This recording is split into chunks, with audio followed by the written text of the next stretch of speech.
There's a part of me that has realized that when I become clear on something or I see something, if I don't act on it, things just seem to explode and get worse and worse and worse. So now I don't question it. I'm just like, okay, this seems crazy and I have no idea what's going to happen on the other side of it, but I know what's going to happen if I don't take that action and I don't want that. So that is what kind of the pain of the potential stagnation is greater than the opportunity. I've created that.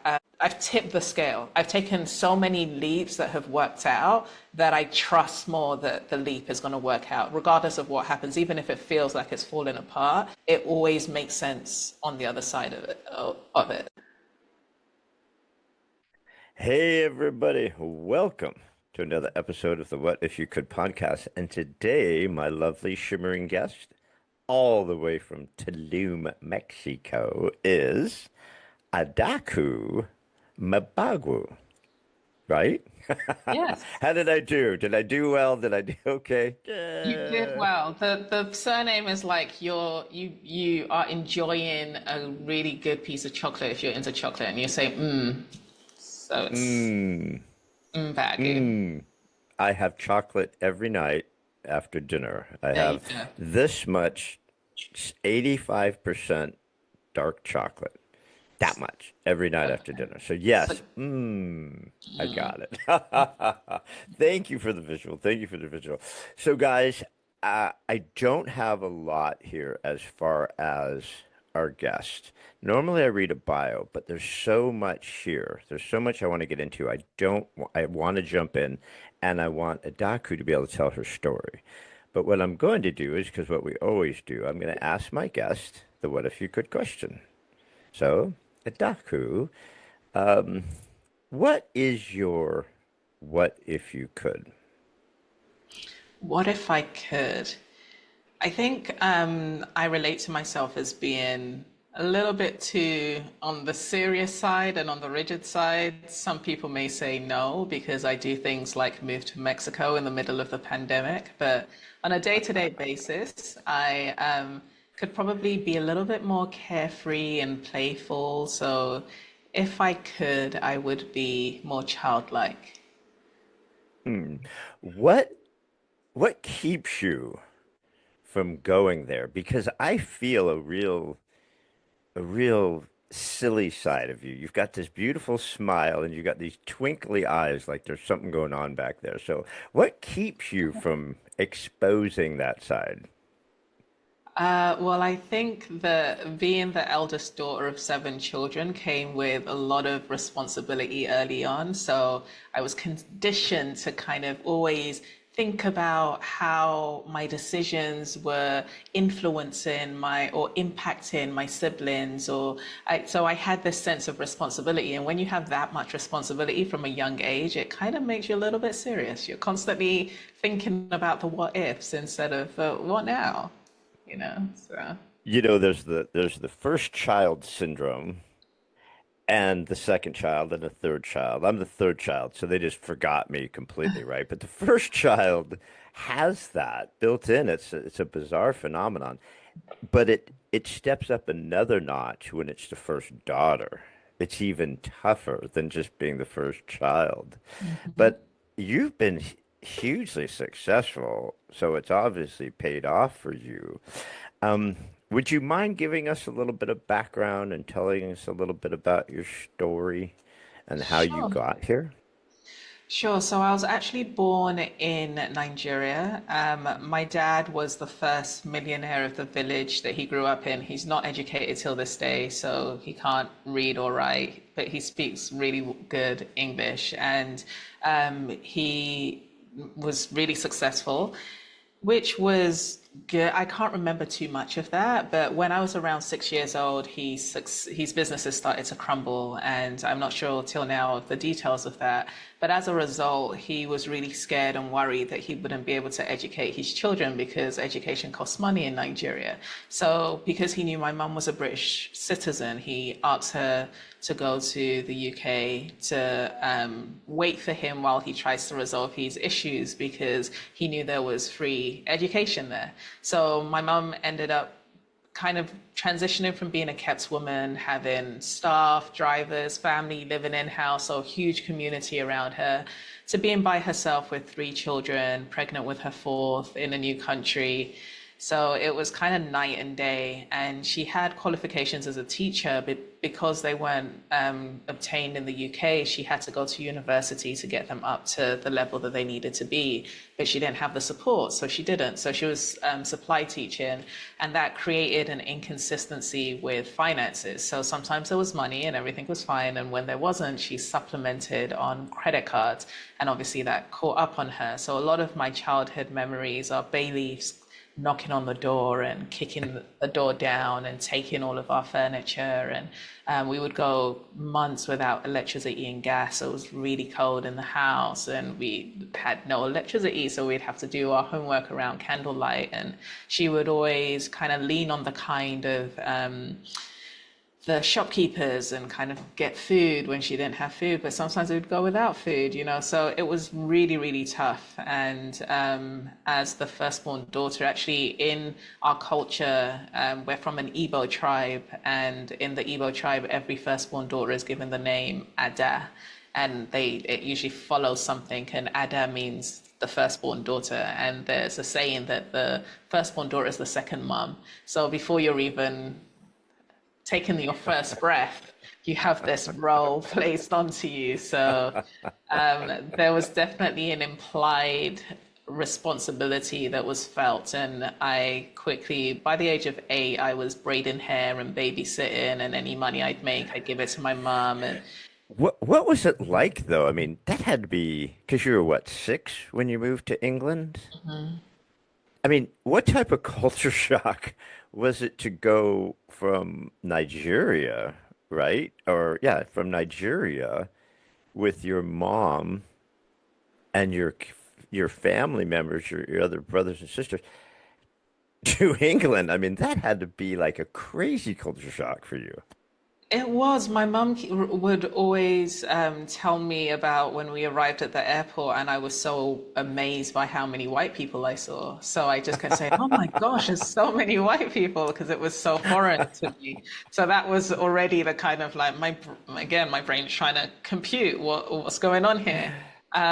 But outside of that, I think we were a little confused. I don't think that we had that conversation about this is why we're moving. So I thought it was a short trip. And one of my kind of core memories, painful memories, was this realization that I wasn't going to see my dad for a while. There was like a moment where we were sitting in a hotel room and I said to my mom, we're not going to see dad for a while, right? And she said, I don't know. And my heart sunk. And so that was kind of when I started realizing, oh, life's about to get really, really different from here on out. So, yeah. Yeah. You're a young lassie. Have you ever heard of a comedian named Richard Pryor? Yeah. Okay, Richard Pryor is I'm great. not that Well, young. well, it's a compliment. I appreciate it. So Richard Pryor, he said one day, he goes, I went to Africa for the first time in my life. And I was like, where'd all these brothers and sisters come from? He's like, this is amazing. I love it here. He goes, I've I just found my people. I had no idea, right? Because there's so much racism in America. It's tough to be a black guy. He would drop the N word like every other sentence. But when he went to Africa, he was like, changed his life, the way he looked at stuff differently. But you had it the opposite. You're like, dude, Yeah. where'd all these white people come from?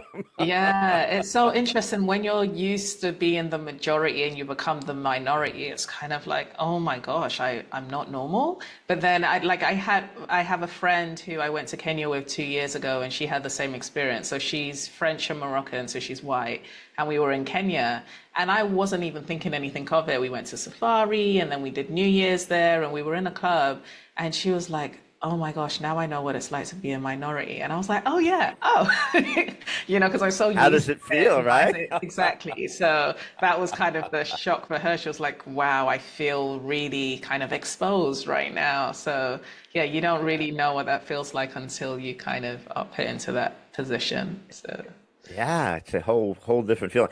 And I've been fortunate to go to Europe quite a bit, and Britain has seemed to be a lot more acceptable of African Americans and the black community and Nigerians and people of race. It seems like they've been a lot more acceptable and open than like America, right? We're still dealing with race stuff in America. It's bizarre to me, right? It's like when are you guys going to figure all this stuff out? Because it's stupid, right? But did you feel that when you got there, like you were at least accepted, or were you just like, this is horrible? Not as a child, but definitely. So it's interesting because I lived in the US in Houston, Texas when I was 14 because my mum was trying to move to be around family and she had a number of siblings that were in Houston and the green card situation was really difficult to have.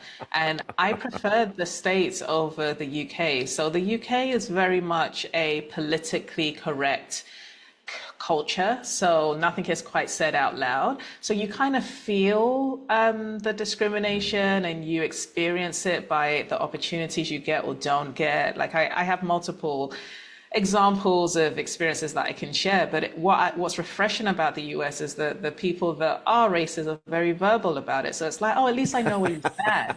Like I can step to the side. It's like I prefer it. It's like, oh, okay. Like so I actually think that it's better the way the US is because everyone is so kind of boisterous about who they are and what they believe that you can decide who you align with. Whereas in the UK, it's a lot more suppressed than it's more felt and it's less overt. So yeah. It's not proper to be racist in Britain, but in America, if you're walking down the street and you see a dude with a white pointy hat and a robe on, just go to the other side of the street Oh, because that guy's a exactly. douchebag, right? It's like, at least Exactly. you know, right? At least you know. But so that's interesting. So you go from Nigeria to Britain and then to America. So you have a lot of moving around and a lot of cultures, but you've also had I mean, you've had a crazy, challenging life. I mean, you've had a lot of hardship and personal stuff, which you could share if you'd like. But you've been very open about it, so I can bring it up. But I mean, when did all that kind of start unraveling? When did the real tough stuff just start happening to you? I think it was when I went to university. So up until the point I went to university, I had my blinders on. I didn't really leave the house much. My mum eventually divorced my dad, remarried, and her second husband became schizophrenic. So her attention went to him, and I became the mum of the house. So I was cooking, cleaning, helping with the homework, doing hair. I didn't really have time to play. I had friends, but I didn't really spend time outside. And then when I went to university, I saw students whose parents were helping them and giving them money when I was working 40 hours a week alongside studying to send money home. So I think I started to feel a little bit resentful and was wondering like what I know people who are on benefits and they're coping. So I started to see that maybe because my mum was so stressed, she would deal with it by not having a healthy relationship with money or spending to make herself feel better. And that's when our relationship started to be strained. And I started to, I guess, feel a little bit like a victim and sorry for myself for not having a childhood and feeling so obligated. And those sorts of thoughts started to create anxiety. And then I left university and started working. And I would work 12 to 15 hours a day to take care of my household because I was engaged at the time, as well as my mom's household. So it was just this kind of chain of behavior that I didn't think I had a choice in. I didn't know any better. So I just kept pushing. And that pushing eventually led me to a hard stop, which was a breakdown. I fell into depression, which I didn't think I was a candidate for. I thought it only happened to weak people that were lazy, and I was strong, and I was definitely humbled. And depression was the kind of wake up call that I needed because I was like, oh, my household is chaotic. I've got a schizophrenic stepdad. My mom is like not really managing her money. Everyone's relying on me. So I have all the answers. I'm right. And it has to be my way, and I have to be in control of myself. And everyone. And when I broke down, I was like, maybe I don't have all the answers, and maybe I've lost a little bit of control. So I need You to. know, isn't that funny how sometimes you looked at it so beautifully because sometimes your body and your mind goes on tilt, right? And it protects you from completely frying your system, right? It's like your body goes, you know what? You're done. I'm Mm, shutting you down because you've taken on so much and you're doing so much. Obviously, now we see where the seriousness comes from, right? Of, trying to keep that silly side to the side. But isn't it amazing if you're lucky? Because some people, they don't get that. They stroke out and just frickin' die, right? But mhm, it's awesome that not only did your body shut you down because it had to before mhm. you completely fried your system, but you were able to look at it like, you know what? Maybe there's a silver lining in this. Maybe this was a good thing that this happened because it could have been Oh, worse. I didn't really go silver lining first.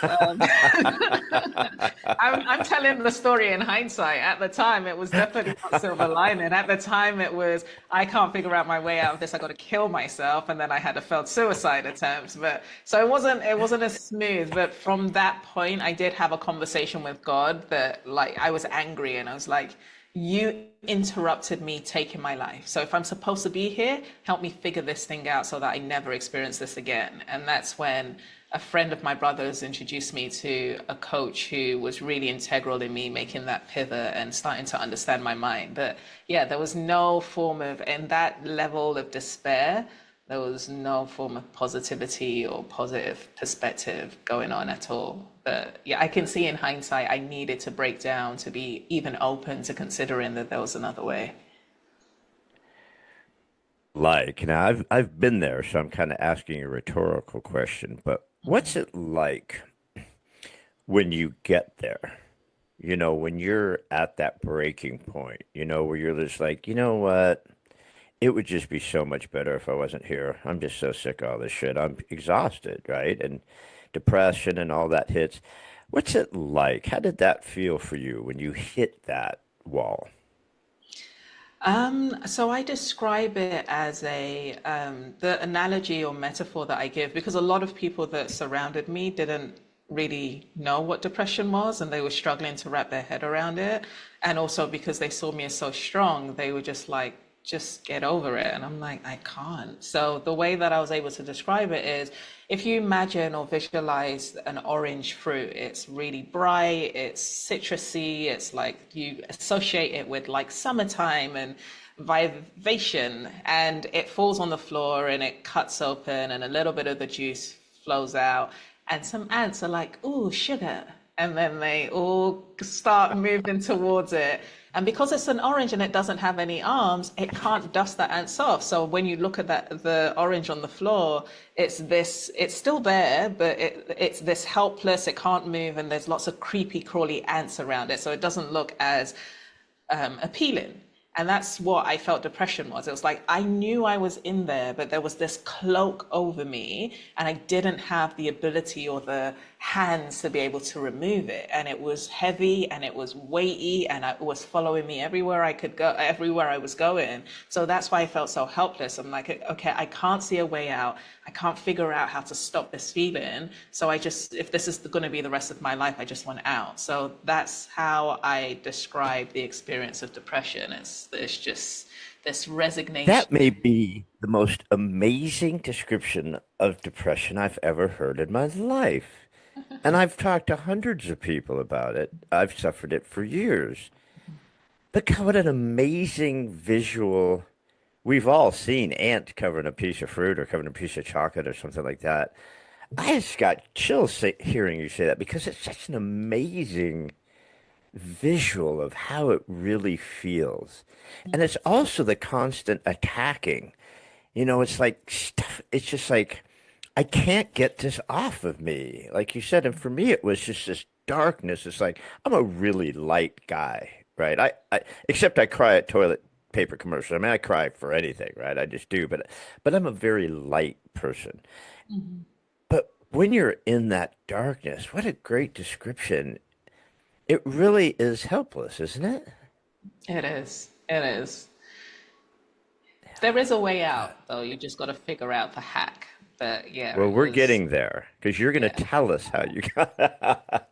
But I Sure. just have a couple more thoughts on that period for you because it's so important to for people to know from whence you've come, right? I mean, you're not just. I mean, like you say, you're not just a coach, you're a movement. I mean, you've been able to take this darkness and also craziness. It's so funny when you hear people in America complaining because they didn't get enough, oat milk in their latte, right? And they have to go home and cry. And it's just like, dude, you have no idea. And then here you come along with this story of so many different things that have happened to you. And you could have just said, hasta luego, I'm out of here. That would have been easy, right? But instead, something inside you said, I'm going to make things better. And not just for you, but for others. So when did that light come on? When did you go, I'm going to shift this thing? So this is the benefit of being an eldest daughter. It's like I had a purpose beyond myself. It's like I had no choice but to make it because so when you touched on racism and an example of systematic racism that we experienced in the UK when my mum moved there, because we came from affluent, she went straight to a very affluent area called Golders Green, and it's mainly populated by Jewish people. And while her money was running out in the hotel, someone in the hotel said to her, if you're a citizen, you're entitled to government housing. And the way that the UK works, you can go to the local authority and they should house you in the area of that local authority. But she got moved to a area called Tottenham and she was housed there. So then now we were in an underprivileged black housing estate, So that was the first kind of shift. And my siblings will come back from school and say to me that their teachers would say to them, I don't even know why you guys are bothering with education. You're probably only going to end up in McDonald's. So this is kind of how these people don't move social classes because everything kind of feeds into each other. So now you're in an underprivileged area where people are resorting to crime and selling drugs, and young girls are having babies early. And in school, you're being told, why are you even here? You're going to end up in McDonald's. So there's no hope around.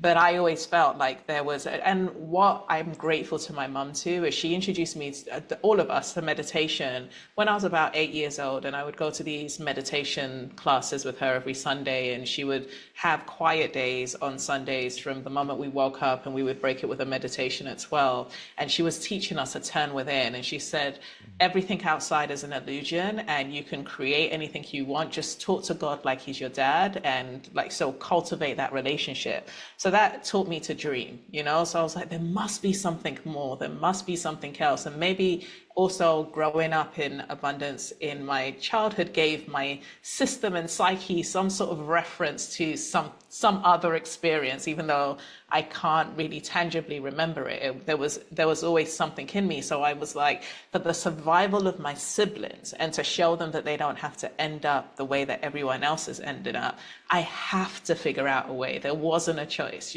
So that kept me, no matter how tired I was, no matter how stressed I was, I had to do it for them. So that I kind of had an automatic why. I didn't have to find it, that my family were my why.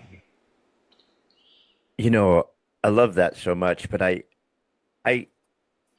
when you touched on a little bit, but when you were growing up and you did have some affluence and you were on the other end of the scale in Nigeria, and you show up in England and you're going to try to stay there, things don't turn out and you end up going to the poor black community. Did you have a visceral, did you notice that? Was there some sort of visceral response like, wow, we've, how did we get here, Mom? What the heck happened? Or was there some sort of conscious reaction that you had like, wow, now we are, well, with teachers telling you stuff like that and seeing all the violence and stuff, but what did you do to you? Because you were the oldest, so you're your younger siblings probably had no real clue of what affluence was. So what was that like for you when you kind of saw the reality of where you were? Yeah, I remember always feeling like why are we suffering? Why is things so hard? Why is my mum going through this? So I had this empathy as a child, which is why I felt I have to do something about this. But I don't know whether it was fresh in my memory in terms of the comparison. I think I would ask, like, where are our uncles and aunties? Like, it just felt like we were alone, which is what bonded us. So my family are a little codependent because we just had each other and we didn't have entertainment. We couldn't watch TV. There was no electricity. So my mum really kind of cultivated us being together. And it just felt like all of a sudden we're in this new country, we're struggling, and we only have each other. We don't have any aunties, uncles, dad's not here. So it just felt like, yeah, this is just really hard all of a sudden, and this isn't fair. And why are we going through this? So there was a sense Yeah. of something's not right about this.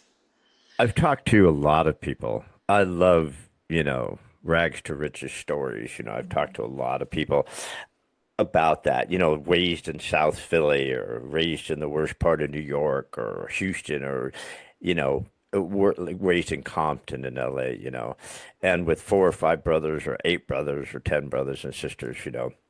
And I always ask them about exposure, because you're in this world, you're in this bubble of the stuff, right? The poor black community, you're only going to work at McDonald's or sell drugs or whatever. So the exposure isn't the best. You know what I mean? You're not getting exposed. Now you had a little bit of it early.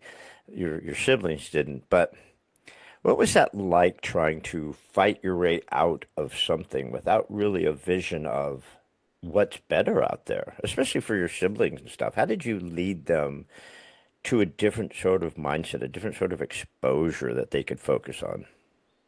I did a lot of things I didn't want to do, was firstly the case. I wanted to be a singer and dancer, and my mum was like, if you don't go to uni, your siblings won't. I was like, okay, pick my course. And she picked a course at random, and I went to college and hated it and got through it. But I think university was really big for me because that was the first time I put myself in a diverse environment with lots of different people from lots of different backgrounds. And just kind of hearing their stories was like, oh, everyone's not going through this. Oh, there could be another way.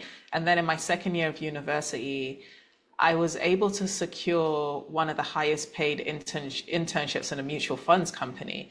And that was enlightening for me in a number of ways. So I was put in the IT department, but I got to see the business side. So I would come in at 8 a.m., but then there were traders that were working before me. And maybe because I had this motivation to get out of the circumstance, I would walk up to their office and be like, why are you guys playing golf in the middle of the day? What do you do?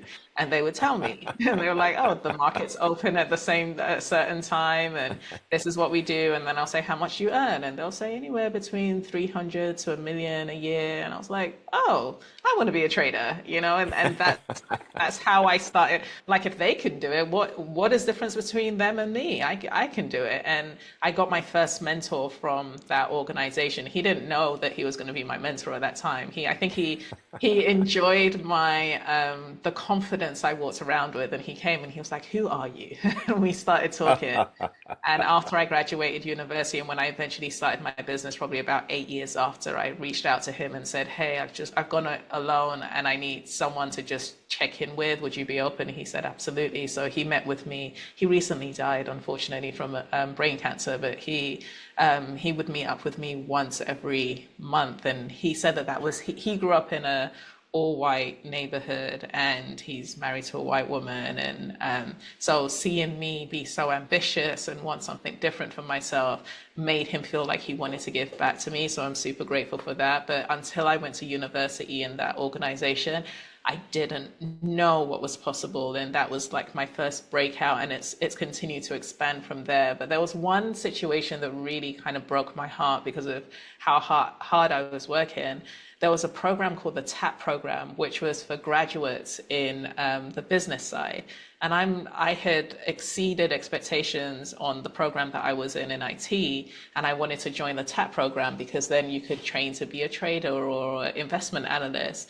And they said that they only take people from red brick universities. I was like, what's a red brick university? And a red brick university is like the equivalent to Stanford and Harvard and stuff in the US.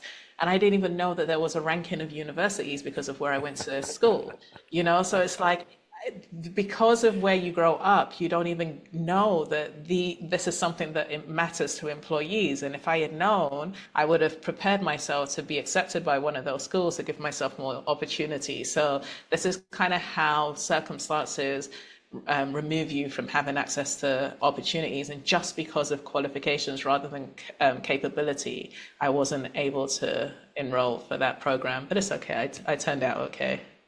You turned out okay. Yeah, here, a lot of kids reach for that Ivy League, that Ivy League of education, Cornell, Harvard, Penn, because carries some sort of cachet with a lot of employers, which really means nothing because now the education they get is not that great. But so that's interesting that you had that. So you've always kind of had a little bit of entrepreneur in you, right? You certainly have always had a lot of fight in you, even when it hit the wall. But I mean, you've always had that confidence, that fight in you. So how did did you ever end up being a trader? Did you end up getting into that gig? No. And we can Good. debate why. I tried, and I wouldn't even get in. So this is, again, it's like I went to university, and when I graduated, I was like, okay, well, I know that this field exists, so I'm going to see what the entry level jobs are in this field. And the graduate jobs would say no qualifications needed, just a degree from anywhere. And I put in about 50 applications, didn't get shortlisted for one. And I don't know whether I don't want to, I don't like to see myself as a victim, but I'm like, the only thing that they can see is my name, and my name clearly isn't Anglo. It's like, is that what it is? Because there's nothing else. I've got good grades. I've like got all of the leadership things. I played sports. Like, there's no reason I shouldn't even get called for an interview. So I gave up on that, and then I fell into recruitment because I was Googling graduate jobs, and it showed that you can get to six figures on commission. I was like, okay, I'll do that, and that was kind of the foundation of where my career began. So tell us, that's awesome. Yeah, you weren't Jack Smith, right? Jack Smith maybe got moved up to the headline for whatever reason, because Jack's probably not that smart. But he's Jack Smith, right? Um, so how did you put this together? Because you've got a very successful story. So you founded Healed Hero, a global community for high-performing firstborn daughters. That's a pretty big statement. You're a founder of Healed Hero, a global community for high-performing firstborn daughters. So how did you come up with that? Did you just go, I know there's a lot of gals like me out there and they need help, so I'm gonna prepare a program just for them. Yeah, it was kind of an accident. I had my recruitment business and I grew that to seven figures. And by year four, I lost all motivation. I woke up and I didn't want to go to work. And I kept waking up and didn't want to go to work. I'm like, I'm not depressed, but I'm not motivated. What has switched off?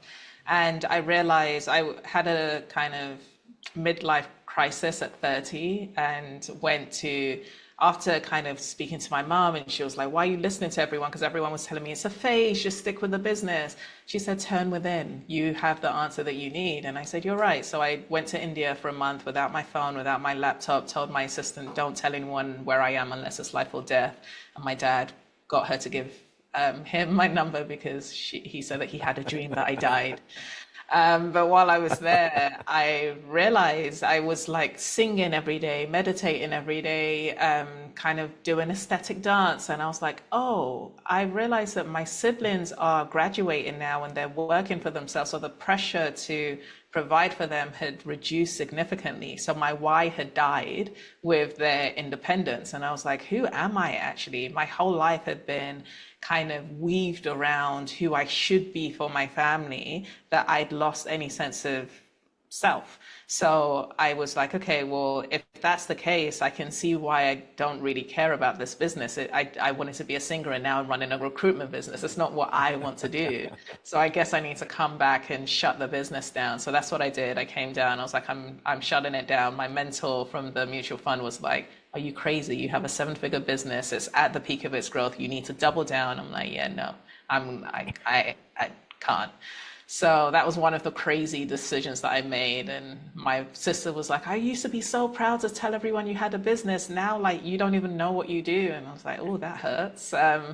But from that point of view is where things started to kind of open up for me. And people would tell me, you need to be a coach, you need to write a book, you need to share your story. And I was like, everyone and their dog is a coach. I do not want to be a coach. It's such a saturated market. Everyone is seen as used car salesmen. So I avoided it for a long time. And then I was asked to do a talk at a personal development event for entrepreneurs. And I shared my story about how I went from being living in my car for 2 weeks to growing the seven-figure business.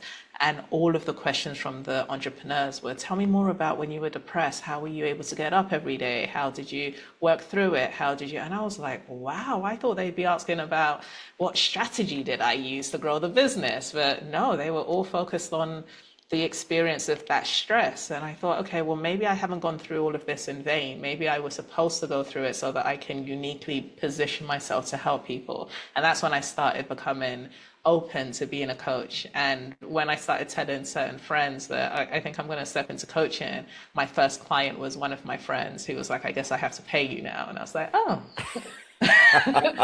okay, that's when you, because You've we, been giving me all this advice for for free for all these free. years. Not for free. And yes, for free, but I would always know when he needed support because he would text me brunch.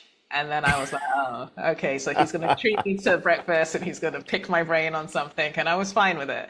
But yeah, that's when we went to an official container. And I was able to kind of take him from being on meds and struggling with anxiety to letting go of the meds and starting to thrive in his career. And I was like, okay, maybe this is a fluke. And that kept happening over and over again. People would get off meds, people will see the exponential success. And I was like, okay, I think I've got something here. And then I started working on a methodology because I started seeing patterns in people's brains. I was like, we're not as complicated as we think we are. We have one root belief, which is some version of I'm not enough. And everyone's decision that they made as a child is unique to them. So some people, mine is I'm not valued. Other people's could be I'm not respected, I'm not acknowledged. And based on that decision, your mind then malfunctions and just repeats on that same script. So no matter whether you're dealing with work or children or family or spouse, you're running the same pattern. So you're skewing reality to fall into that pattern. So I was able to design a process to help everyone figure out their root belief and then teach them how to become their own coach by unnumbing themselves to that pattern over and over again. And as they do and they interrupt it, they can create a new program which has them step into a new way of being, which then creates new results.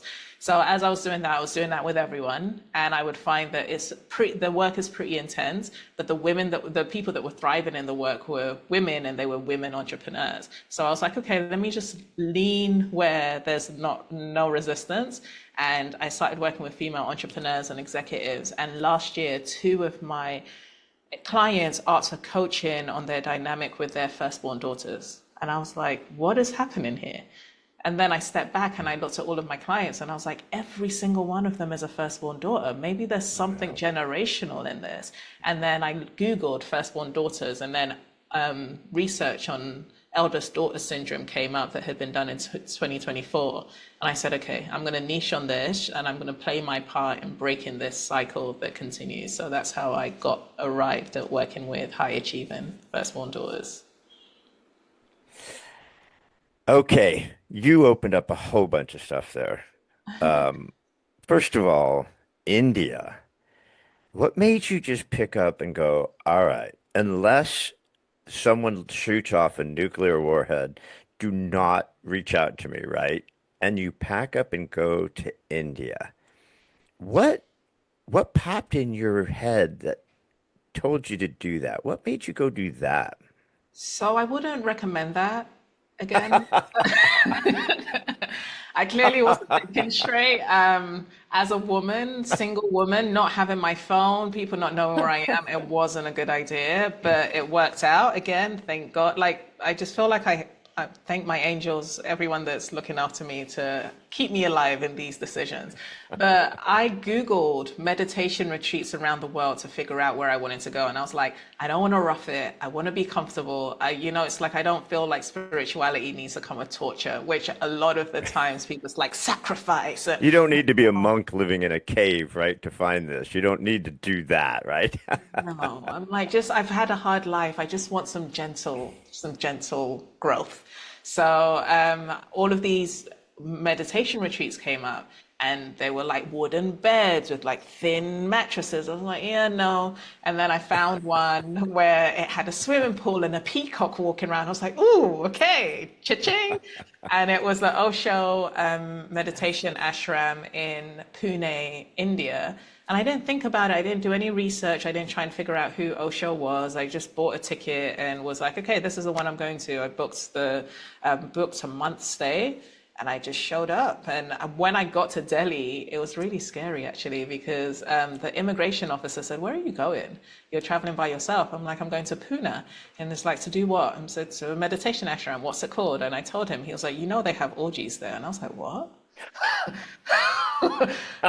No, they didn't say that on their website. What did I sign up for? So I got really worried. But yeah, in the 70s, I think he had a reputation for like free love, and everyone was walking around naked, and it wasn't that. So I was Well, do safe. me a favor. When we get off camera, would you mind giving me the address to that? Because that sounds great to Absolutely, me. absolutely, sure. I didn't see any of that. Maybe it was going on. I sometimes feel like I have a sign on my head saying "Don't even try," So maybe it was going on in the undercurrent, and I wasn't privy to it.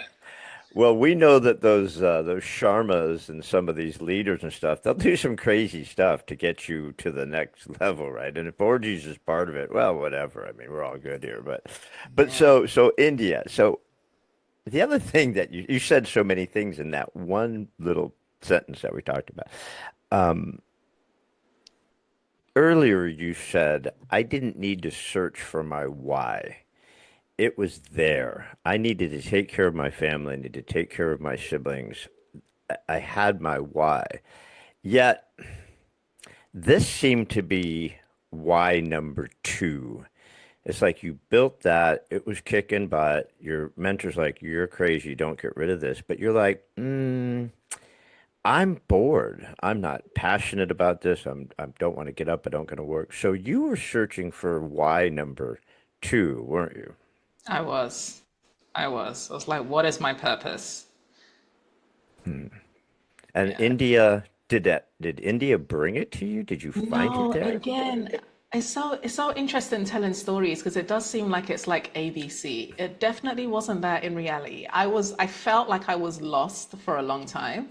So while I was in India, I met someone who's a dear friend now called E. And he works, I think he was the director of sports therapy for the New York Knicks. He doesn't do that anymore. But he approached me and he was like, "What's your story?" And I told him, and he was like, "You're such an A-fester." I was like, "What are those?" And he said, "Have you heard of Burning Man?" And I was like, "No." He was like, "You haven't heard of Burning Man?" I was like, "I don't know. I guess I don't get out much." I'm like, "Sorry." And then he said, what did he say? He was like, "Okay, well, Burning Man is this festival that is in a desert, and it's really creative, and there's these parties, and A-Fest is like a mix between TED Talks and these festivals, and I think you would love it." And I was like, "I guess. I don't know." He was like, "Put in an application form and see." And it's an event that is run by a company called Mind Value, which most people know if they're interested in personal development. And it's one of their premium events. I don't think they run it anymore. So my first event I went to was in 2016. And that was the first time I met a woman called Lisa Nichols, and I hired her as my coach. So Lisa was on the movie The Secret, and she was the first Black woman I saw in terms of representation. I think she was one of two Black women that had a publicly listed business, and she's a coach. And I was just like, who is this woman? I was really intimidated by her. So I started working with her. And in that community, it's entrepreneurs from all around the world. They're into self-healing. So it was refreshing because at breakfast, the table conversation was, yeah, so this is my childhood trauma and this is what I'm working. I'm like, people talk like this? Like, I found my people. So it's because growing up, I was always told you're intimidating. But in this group of people, people were telling me you're so regal. And I was like, I'm not intimidating. It's like, okay, like maybe it's not that I'm intimidating. Maybe it's just the people, I bring something up in people that experience opened up so many things to me. I saw people who were making money and in their purpose. And I always used to think you have to make money first and become successful, then you can give back. And they were doing it at the same time. So that's when I started becoming open to like, what does that look like for me? And I was still pushing away coaching. And even when I worked with Lisa, she was like, you need to write a book, you need to start speaking, like think about coaching. And I was rejecting it. No, no, no, no, no. And yeah, so after I did that personal development event, it kind of just all these things, I was doing my friend a favor that allowed me to speak, that then saw me to see. So it wasn't like oh, I know what my purpose is. I set the intention and I was open to it. And these circumstances and situations were planting seeds. And then when the pandemic happened, I had a friend that was living in Tulum and she was like, there's no pandemic here. If you want freedom, come here. And I was like, that sounds good. So I bought a ticket. Again, one of those crazy things. Everyone's like, what are you doing? No one's traveling. I'm like, I am. Well, we went down to Cozumel, right by Ah, Tulum. yeah, We yeah. went down to Cozumel during the pandemic because we're like, you know what? They don't have television, so they don't think the world's coming to an end, right? So No. it was a lot better thing. But so I have to go back now to that paragraph because you brought so much stuff besides the India and the why. What a major shift that you made. You know, that took a lot of guts. That took a lot of belief in yourself, or you just said, well, I'm jumping out of a plane without a parachute. Let's see what happens. Hopefully I end up somewhere soft, right? But that's a big leap what you did. What was that like when you go, you know what? I'm closing this seven-figure thing down and I'm just gonna go with my gut on this.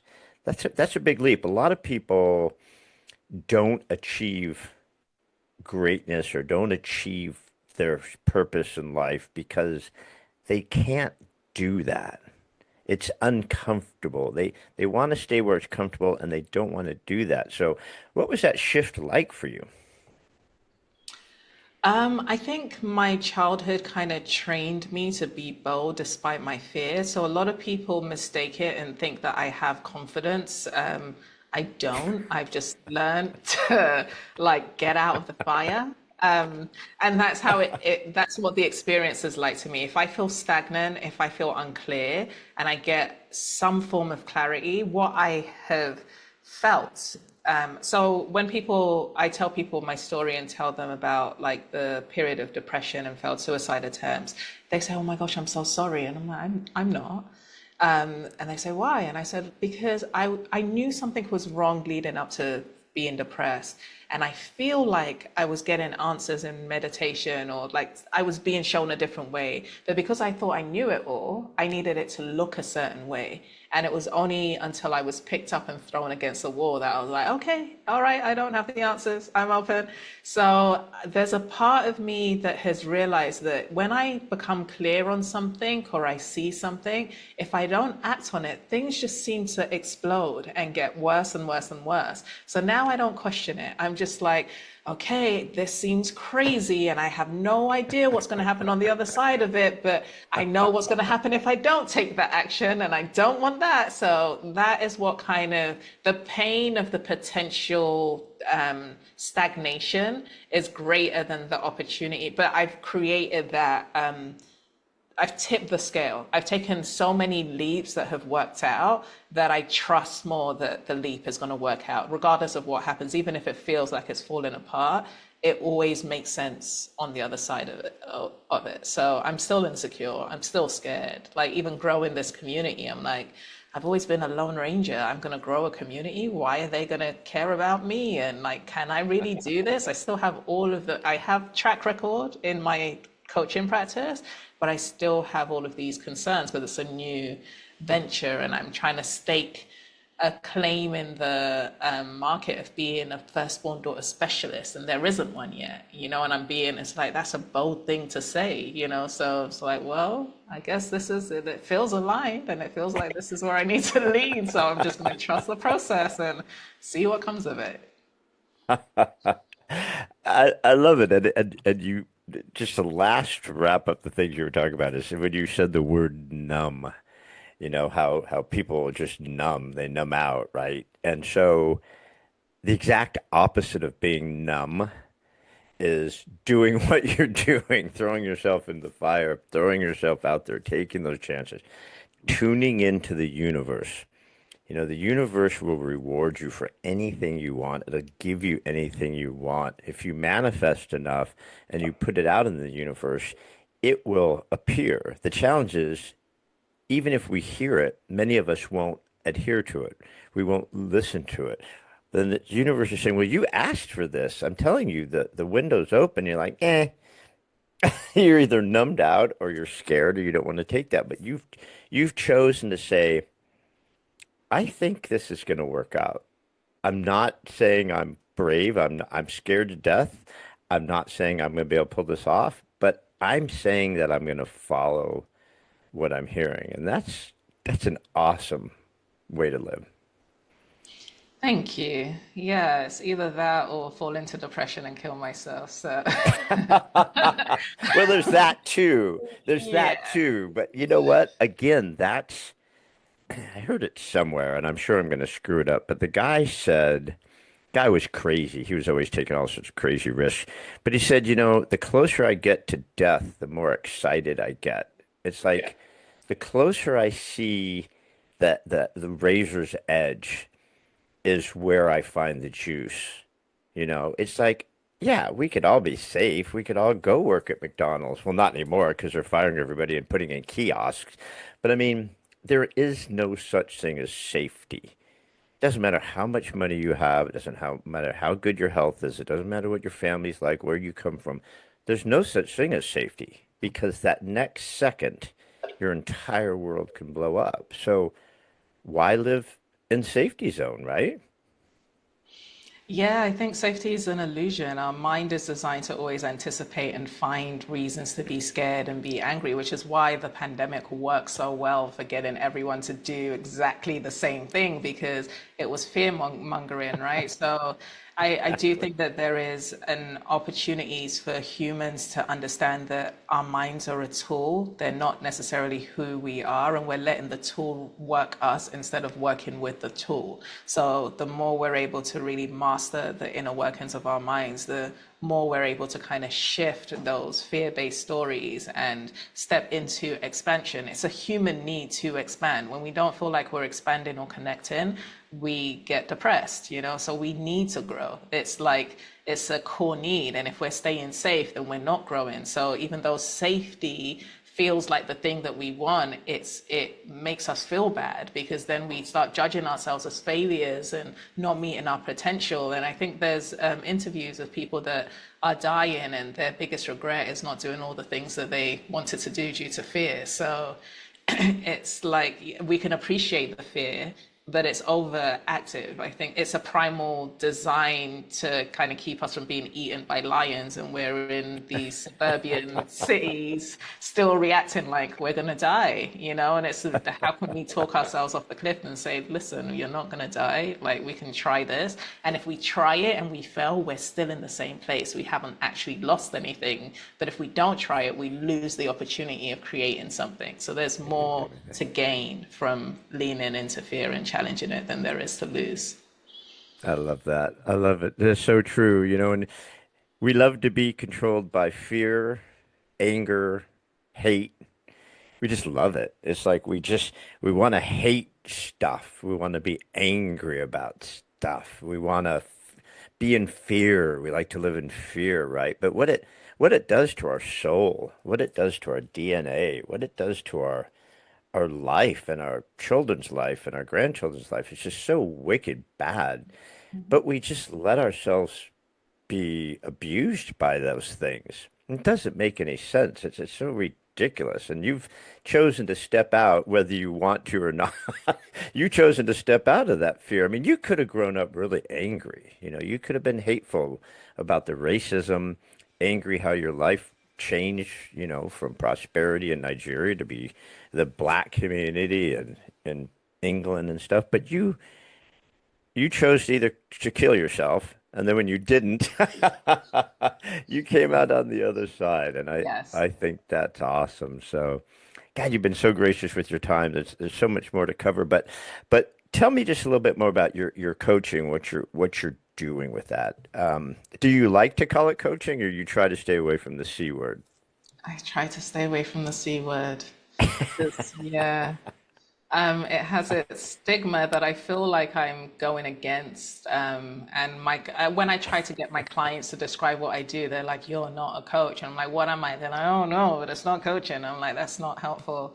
But yeah, I don't know what to call it. But yeah, so essentially, what I do, the reason I work with firstborn daughters is because I am trying to break this generational curse or pattern that seems to just follow firstborn daughters down the line. And a lot of the women I work with come to me wanting to excel in their career or grow their business. And they get those results, but they do it by going. I have a client that's like, "Oh, you make us go into the shit drawer of our mind and unpack all of that." So that's the way, because how you are operating subconsciously is tainting every single area of your life. And until you can see it, take accountability for it instead of pointing and blaming. And that's probably why you feel that I have a different perspective, because it's like life is going to happen and people are going to be people and circumstances are going to exist. I can't control that, but I can control what I'm contributing to it and I can control how I'm responding to it. And a lot of that reaction that comes from me stems from the painful experiences I had in the past and the person I thought I needed to become to survive. And maybe it served me as a child, but it might not serve me in terms of what I'm trying to create in my future. So I have to become hyper aware of it, unnumb myself to all of those micro triggers every day and create choice. And every time I choose something new and choose to step into a new way of being and choose to lean into fear, then magic starts appearing in my life. I start opening up myself to all of the abundance that the universe is trying to flow my way. So that's what I help firstborn daughters do in order to achieve success, but also achieve peace and alignment and improve their relationships. That's awesome. You know, I have two boys, and they're 32 and 31, I think. Something like that. I think they're I about thought you 32 and were in your 31. 30s. How's that They're possible? six, just hit the, and they're 16 months apart. So I never know if they're 32 and 30 or 32 and 31 yet. I don't know. But I remarried after my wife passed 10 years ago, and I remarried, and she had two daughters. So she has a 35-year-old daughter who I adore, and a 25-year-old daughter who is just a maverick, right? So I love these girls. But Shona is the absolute Google first daughter syndrome girl, and her picture shows up. I talk to her about it all the time. I'm like, you are such a first daughter syndrome. Mhm. And she's, you know, if you say, guys, we're all going to get together at 6 o'clock and have dinner at this place next week, right? She sends out an itinerary and a menu and directions. It's like, dude, we're just gonna go meet at McDonald's, all right? We know Yeah. where it is. But that's who she is, you So, know. And she would be so great for your program because she's such a hard worker. They have an autistic son that's been a little bit of a challenge for them. But she's so amazing, yet she hasn't scratched the surface her of potential. who and what she is. You know, and I tell her that all the time. Like, God, Shona, you just would be the first woman president of the United States. I mean, so I love that you're doing that because there's this burden of being the first daughter. There's this responsibility, this almost overwhelming need to take care of stuff, Hmm. that I see was showed us. I love that you're doing this. It's so crucial. We need to reach all the first daughters. But I'm going to let you go. It should be great for your time. I told you to get you out of here. But I lied because I'm a dude. One more I question. said I only had one question, but I actually Uh-huh. have two questions. Okay. So I gave you the what if you could question before we got on here. But my second question is, if you had a thought or a message, something that really touched your soul, something that was important for you that you think about a lot, or just something you'd like to share with everybody before we sign off, what do you think that last thought would be that you'd like to share with everyone? I have two. Is that okay? You could have five. I don't care. I love you. You could do whatever you want. I don't even want to leave, but we're getting Oh, close. thanks. Okay, thank you. Abundance. Okay, the first thought that I have, which is been the guiding principle for me, is that whenever I thought I've not been able to handle what life has thrown at me, I've handled it and then some. So there's a statement that I use in my company: you're more powerful than you know.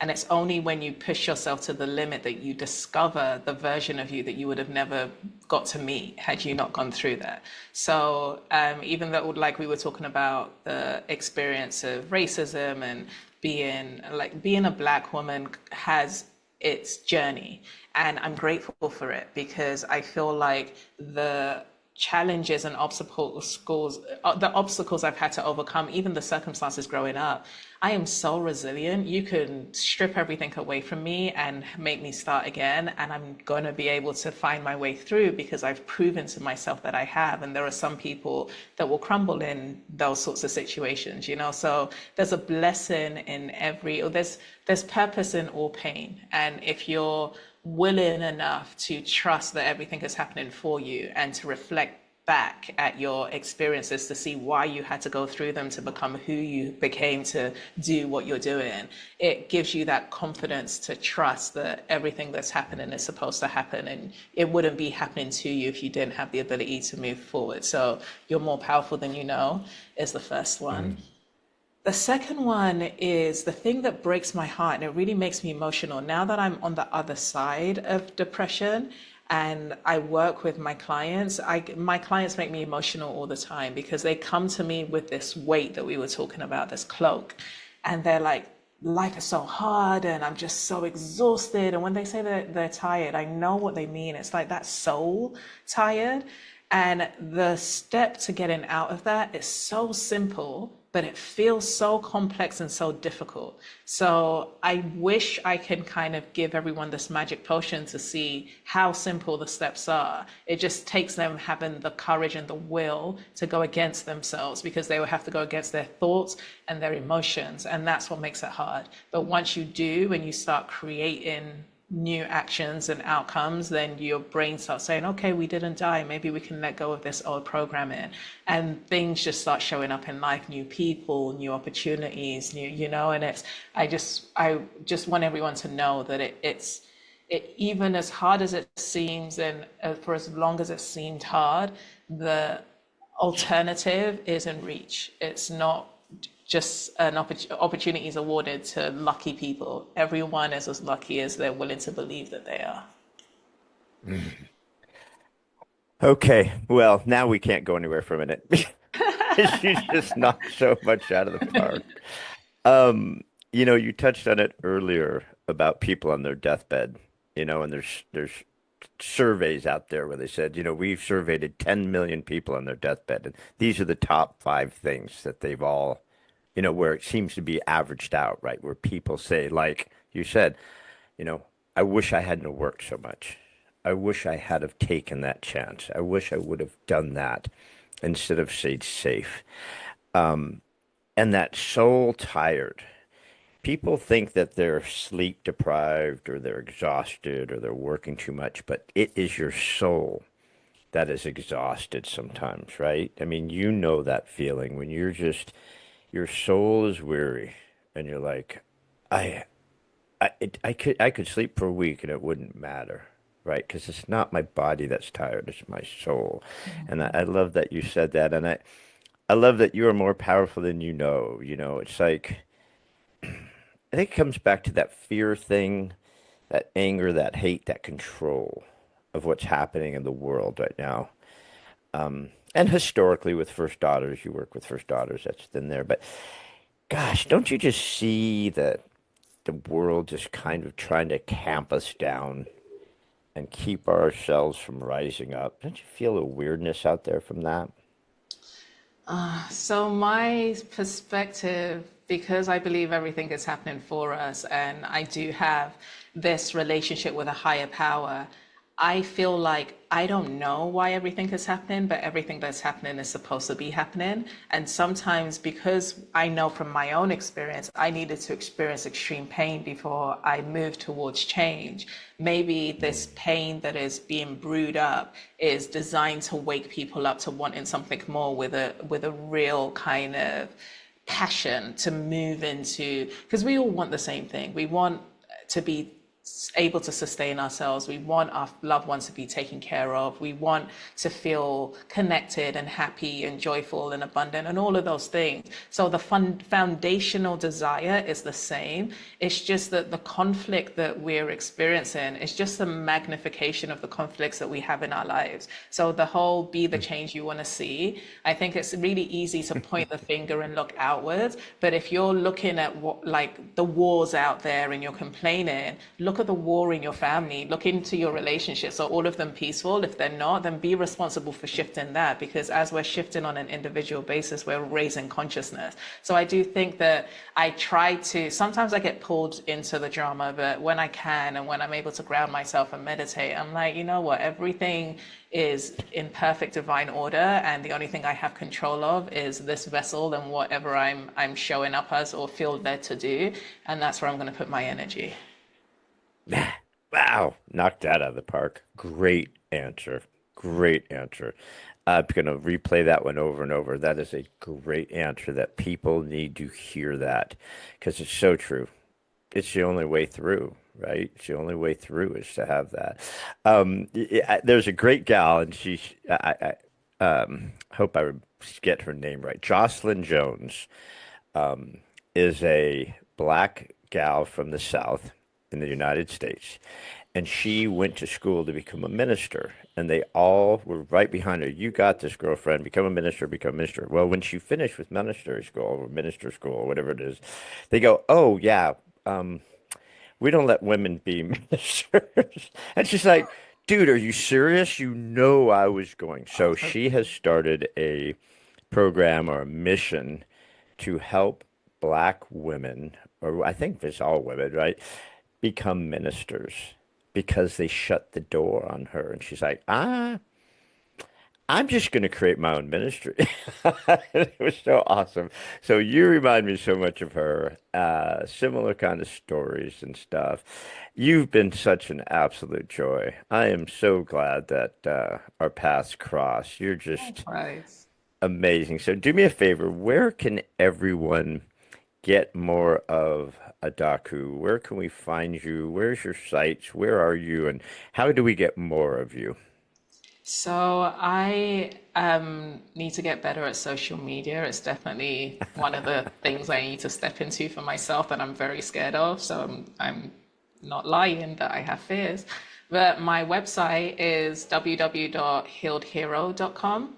And I am focusing my energy on just kind of building a little bit of a movement on LinkedIn right now. So I'm on all of the platforms, but I'm not actively on them. I feel like my target demographic right now is on LinkedIn, and then I'll move out. So you can contact me via my website or send me a connection request on LinkedIn.